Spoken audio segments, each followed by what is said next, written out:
It's locked.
I cannot enter.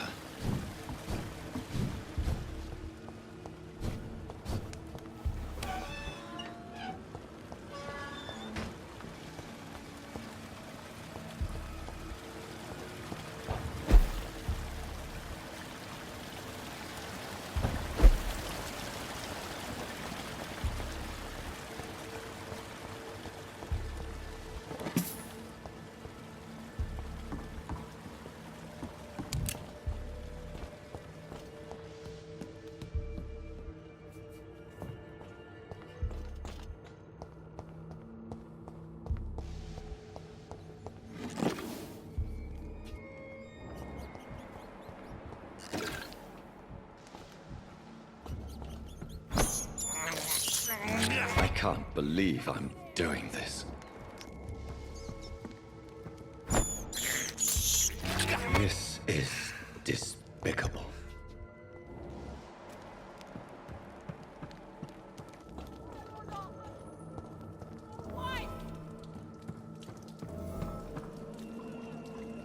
How dare you interfere with my hunt? How long are you going to keep me locked in here?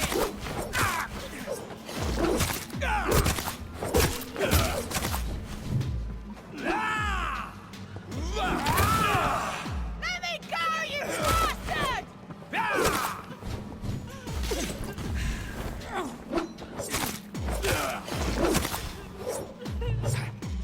How long are you going to keep me locked in here?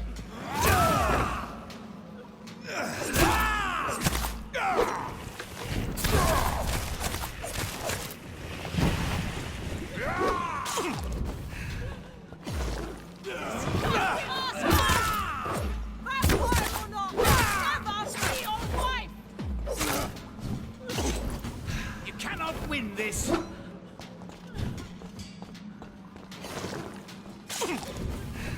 Let me go, you bastard!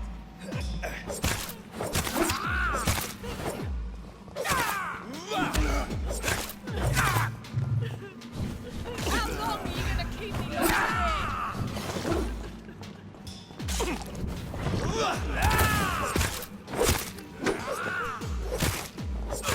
Disgusting asshole! Vampire or not, I'll never be your wife!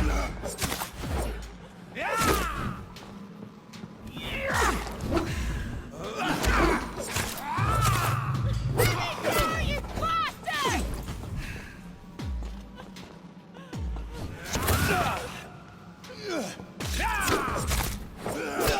How long are you gonna keep me locked in here?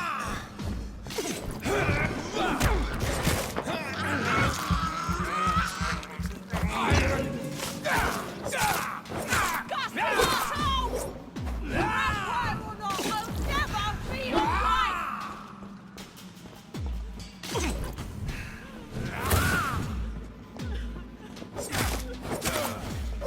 Let me go, you bastard!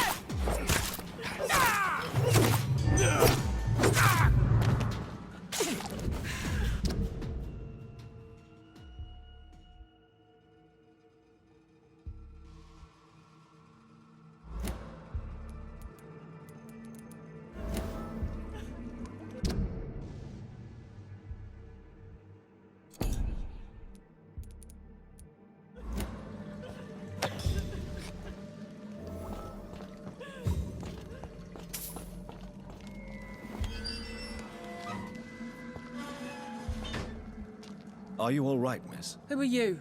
What do you want from me? My name is Jonathan Reed. I'm a doctor. What happened to you? Why are you here? I'm Louise Teasdale. I was kidnapped a few weeks ago by a vampire. Don't laugh, please, sir. It's no joke. I believe you, Miss Teasdale. That monster told me my father was dead. That no one was waiting for me outside. You're safe now. You don't have to worry about the vampire. You should just return home. Thank you, sir. I hope we'll meet again soon. Because I'd really like you to teach me how to get rid of these creatures.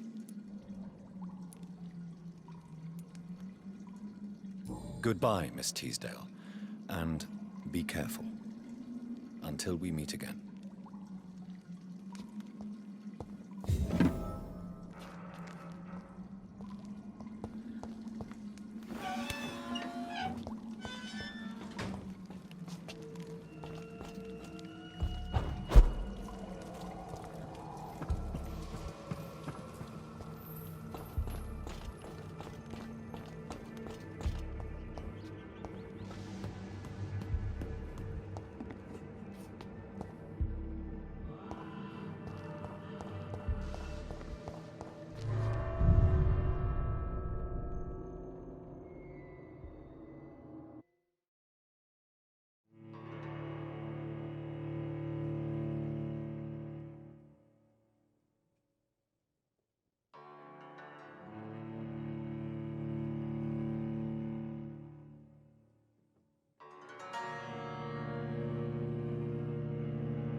We should be far from town already. All right. But where would we go? Anywhere. Anywhere that isn't here. And what is that, by the way? A safer place? A less strange place? And where would that be? Life is strange. And we are alive. For now, yes. But for how long? If we decided to flee, we should be far from town already. All right. But where would we go?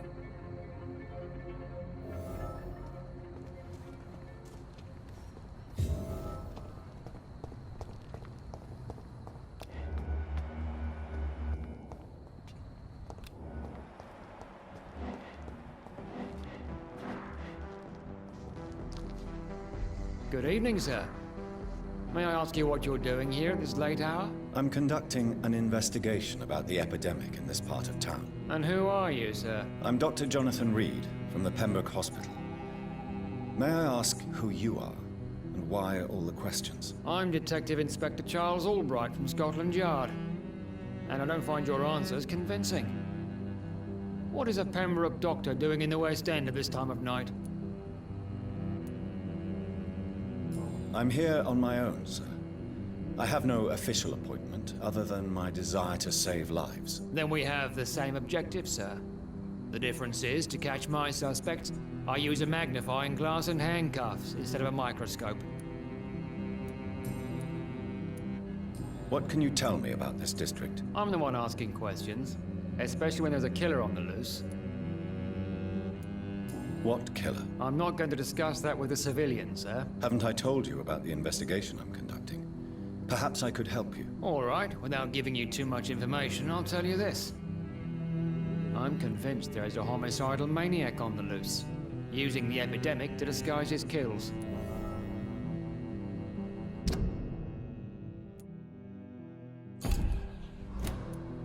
And what about the epidemic? We both know the situation is critical, don't we, Doctor? Colleagues of mine die almost every day.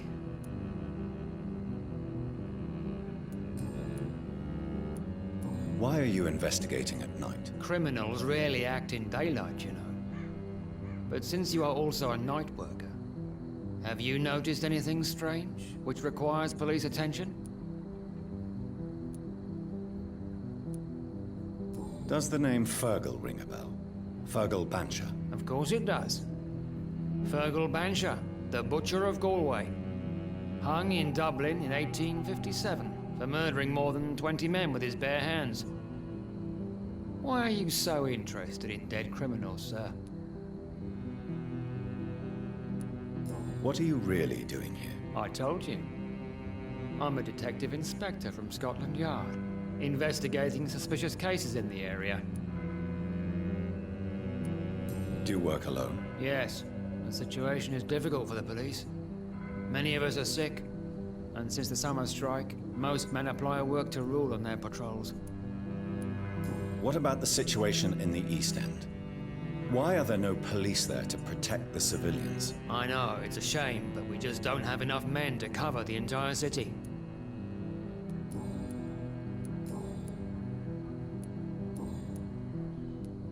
Tell me all you know about that homicidal maniac you're looking for. I'm not even sure there is only one.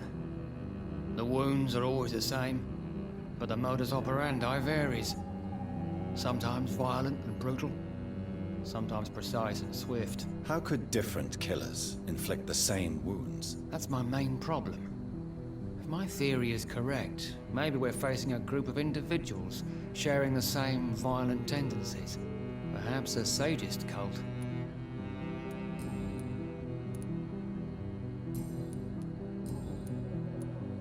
What are you investigating, exactly? Mr. Kimura has been murdered. Always the same injuries. Wounds to the neck and massive blood loss. I'll stick to my homicidal maniac theory. Do you know anything in particular about a man called Aloysius Dawson? Who doesn't know the man? I think he intervened personally to put an end to the police strike of last August. What else can you tell me about him? Aloysius Dawson is exactly the kind of powerful and influential man who could commit murder and get away with it, with just one phone call. Do you need medical attention, Inspector? I'm afraid I may have caught something. I don't feel too well. You'll quickly feel better after taking this. Thank you, Dr. Reed. I really appreciate it.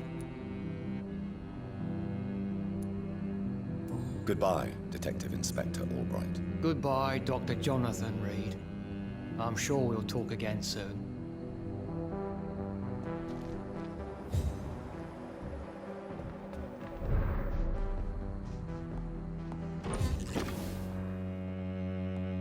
Dr. Reed. Good evening, Miss Price. I am. I'm Dr. Reed. Do you remember me? Dr. Reed? Yes, of course. You are the doctor who healed me and my mum. Good evening, Dr. Reed. Good to see you too, Carol. Are you all right? Oh, yes. I did not hurt myself recently. I know how to take care of myself now. I'm almost a grown-up. Why are you awake at night, Carol? I am helping my mother in her shop. It's not easy, but I'm a grown-up now. I'm sure your mother is grateful for your help. I do the best I can. But I'm so clumsy sometimes. I drop things. I injure myself. It's a good thing my mother has the patience of an angel. Why is work not easy? Is something or someone bothering you? Oh no, most people are gentle with me. But I'm so nervous sometimes. I pay no attention and hurt myself. Good thing my mum learned first aid.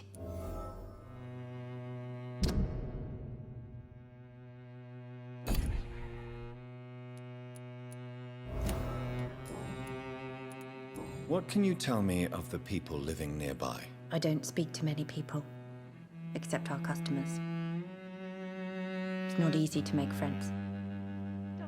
And with the epidemic, it's even more difficult.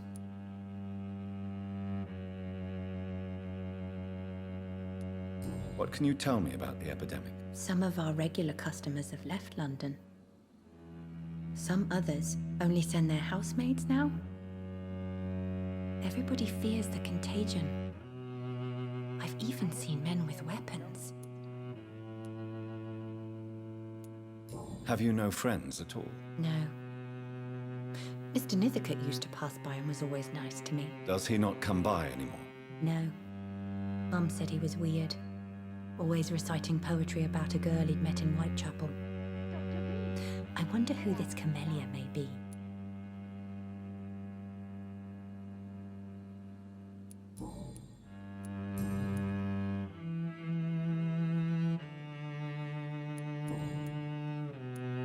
Do you enjoy working with your mother? Oh yes, Doctor. My mother raised me alone after my father died. We've always lived together, and she has always watched over me. Do you remember your father? No, I was just a baby then. My mother always told me how strong and good he was. Do you ever think about getting married now you're a woman? Oh no, Dr. Reed. Mum always says I'm still a child who has no idea how tough life can be. No husband would like a clumsy girl like me.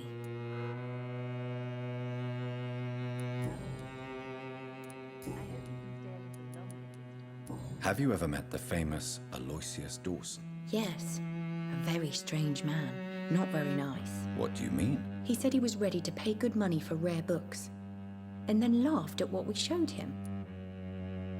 Do you need my medical attention? Oh, please, sir. Do not waste your time with me. There is nothing to be worried about. Don't be shy. It's my duty to take care of you. Thank you, sir. Much obliged. Goodbye, Carol. Good morning. Good evening, sir. I hope you can stay a little longer this time.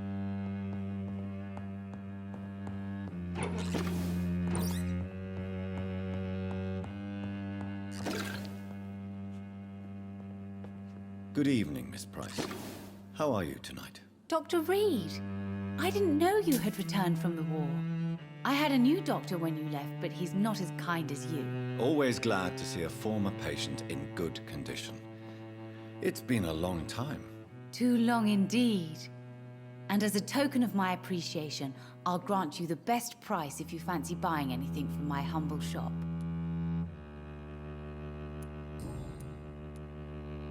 What can you tell me about yourself, Miss Price? I'm still managing my shop. The only difference is, since the quarantine, we're open at night. You, on the contrary, seem to have changed a lot.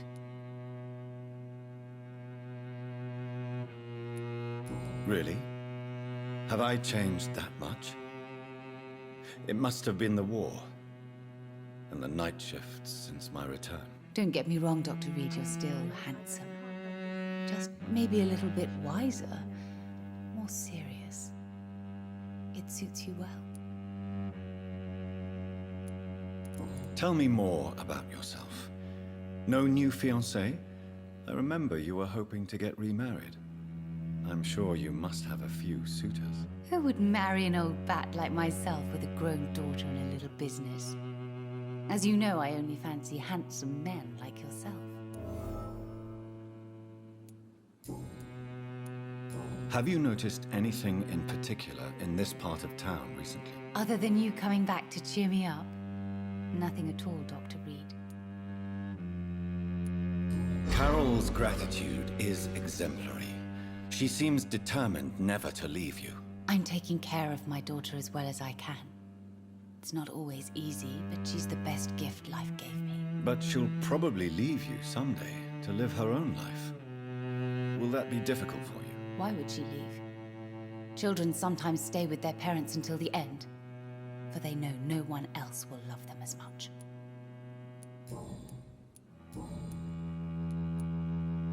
Does your daughter still worry you, Miss Price? I remember you were often concerned about her health when she was younger. Have you not seen Carol since you returned? She's almost a young woman now, but she'll always remain my sweet little baby. So you're less afraid? Some things never change. Carol is still too clumsy for her own good. Sometimes her innocence puts her in real danger. Why would her innocence put her in danger? She does not realize how cruel life can be. Maybe I was a bad mother to protect her too much. My poor dear Carol. You have every reason to be cautious, Miss Price, especially in these difficult times. Maybe you could talk with her, Dr. Reed. It would be nice to have a man here more often. We would both feel safer.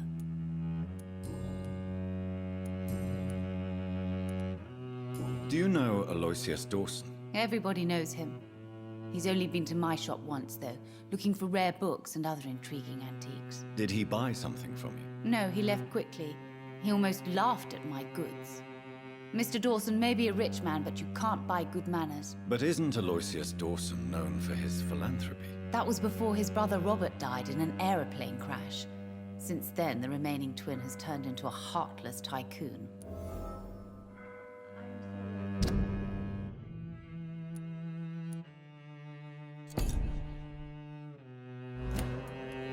May I look at your goods, Miss Price? It's always a pleasure to have you here, Dr. Reed. Take all the time you need.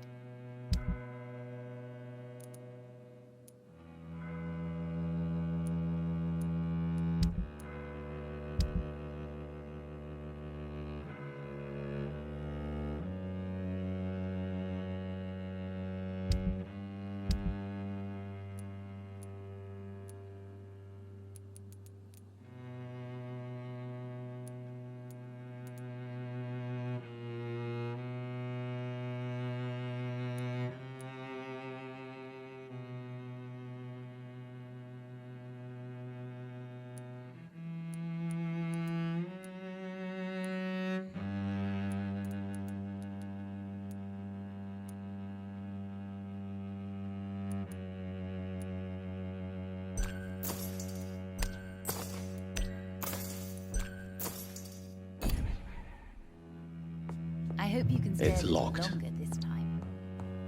It's locked, all right.